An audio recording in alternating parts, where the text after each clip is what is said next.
So, for those who don't know me, I'm Kenneth Powell. I'm a case manager at Northern Regional Jail, and I chair the Northern Panhandle region for REACH. With today's meeting, if you guys haven't already, put your contact information in the chat log. That way, we have it on record. That way, if we have anyone that's interested in reaching out to you or vice versa, we have it. I'm seeing mostly familiar faces, so chances are you guys already have this information on file. But even so, put in a chat log when time allows. Today, we're going to have Diane Wells speak for us. She is a housing coordinator for the Family Care Ministries program. And I'm just going to go ahead and give the floor over to Diane so she can tell us more about her program. Diane, go ahead. Hi, I'm Diane from Family Care Ministries. We're a faith-based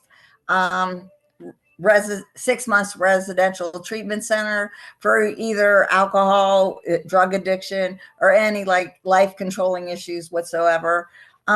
We are not funded by the government whatsoever. It's completely free. The only thing that we ask is that they get a food stamp card, or that's all that we ask for.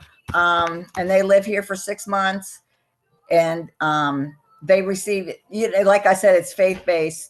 I don't know if you guys have heard of Teen Challenge.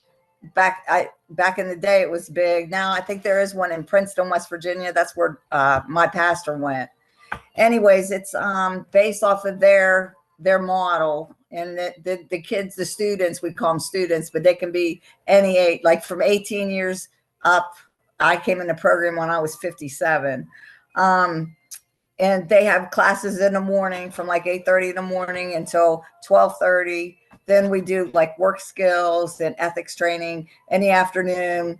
And then they have like a study hall kind of thing in the evenings. The women stay here on our campus in West Virginia. There's 10 beds. And then what makes us, I think, unique is we accept women with babies or pregnant women that are, either like an addiction or, any kind of issue like that. But then the babies can stay here with them. And then we have a men's center, which is in East Liverpool, which is 2 miles from here, Ohio.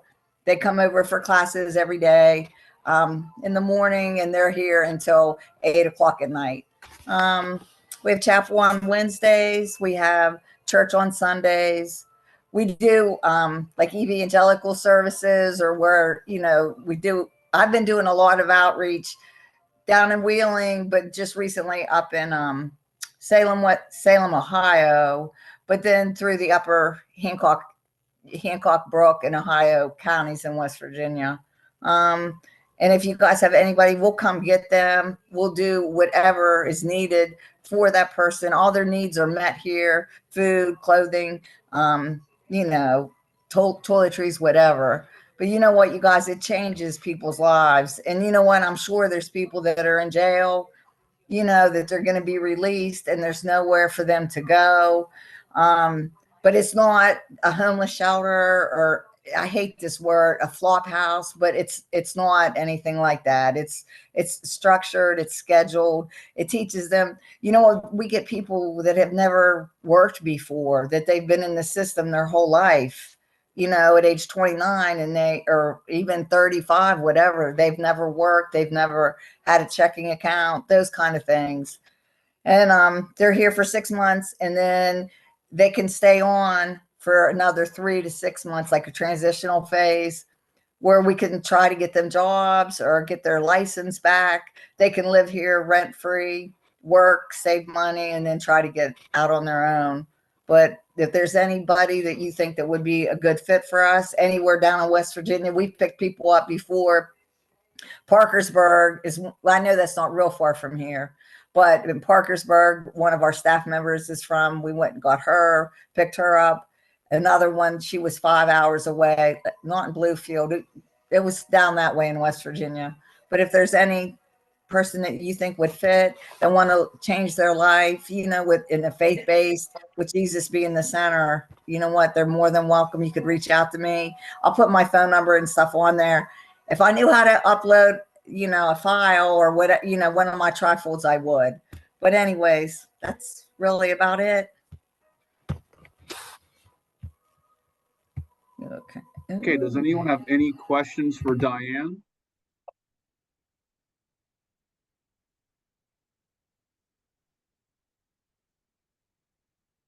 Oh, I had a question.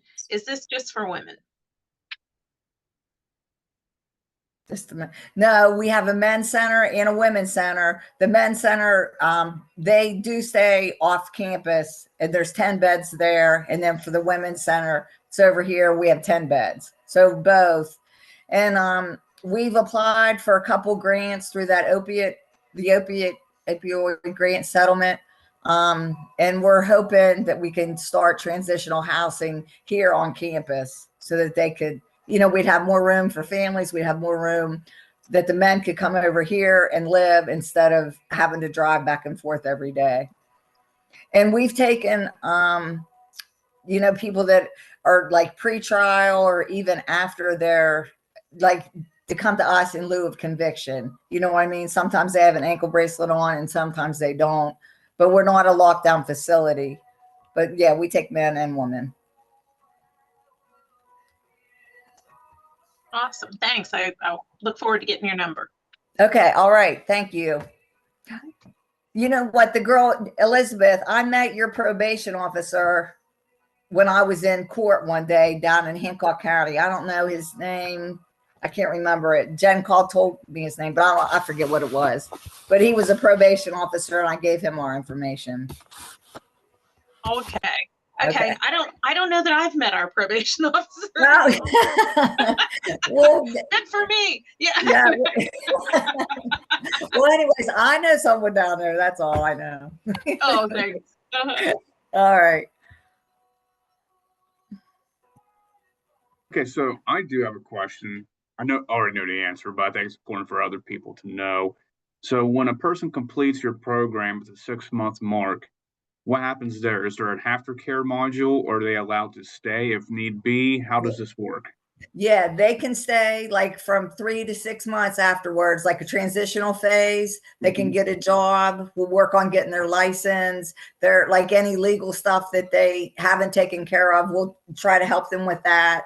And they can live here. We just had a family here, and he graduated last April. She graduated in May, and then they stayed on until December 1st. And he worked outside the home. He got a job, started his own little business, landscaping, and now they live, in their own home. And he's got a job. She got a job. They have their life back. They have their license. They have, in a Christian family, their kids back. All those things. So and we don't ask them for rent or anything. And we feed them all that stuff. We're just hoping we get more room for people, that need help like that. Diane, do you help with like Medicaid or Medicaid sign up, SNAP sign up? And you started to say something about SNAP. Do they continue to receive their SNAP while they're there? Yes, they do. But you know what? We make the menu and buy the food, and then we fix the food. They take turns in the kitchen, like a week at a time, and they make the meals, 3 meals a day, plus snacks, plus, we have outings or cookouts, those kind of things. And that's the only thing that we ask for. We'll apply for them for benefits if they need be, to make us their representative while they're here, through the state of West Virginia. Or if through the state of West Virginia is how they get it. So, and I guess, you know what? And like, we have one young girl here, and she graduated. She's working on now getting her GED and getting her license back. So listen, it changed my life. It's a great program. So if you have any inmates or whatever, people getting out that need help, we would surely help.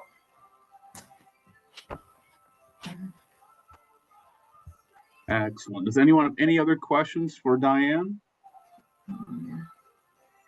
Mm-hmm. Okay. Diane, if you haven't already, please put your contact information in the chat. That way people have a means of contacting you. Okay. I don't have any further questions unless, Diane, you have anything else you wish to add? No, I don't. Ken, thank you very much, though. I appreciate your help. You've been a big supporter, and I appreciate it. Hey, not a problem. We got to Okay. work as a team here. Yeah. Got to use every resource we can get our hands on. Yeah. All right. Thank you. Thank you.